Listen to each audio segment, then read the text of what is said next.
how a fleet responded to flooding in Colorado with staff in the command center and evacuation of people in buses. Things first, I would say that my staff was really the best thing for me. I was actually out of town when the flood started. I was in Phoenix, and my staff was able to start the process, and then I came back into town on Friday and took over at that point. So we had staff in the command center during the flood process.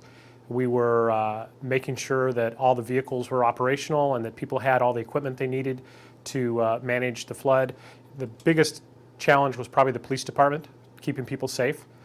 We did lose one vehicle out of it. We had one vehicle that went into some deep water, and the engine sucked some water in, and that we did lose an engine on a vehicle. Other than that, we came out with our fleet not being damaged.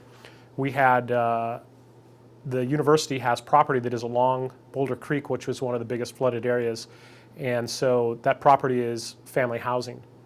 A big part of our responsibility was to utilize our buses to evacuate people from there to higher grounds, and so we did that, and then we brought them back down into their property after the flood waters had receded.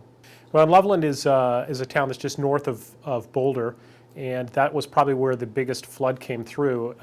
It wasn't necessarily our vehicles that were up there, but the biggest challenge in Loveland had to do with how much water came down one of the rivers up there, and it was I went up after and just so I could see what had happened, and there was trailers and stuff like that, like RVs that had washed down the river. That's how much power the river had as it was moving things down the river.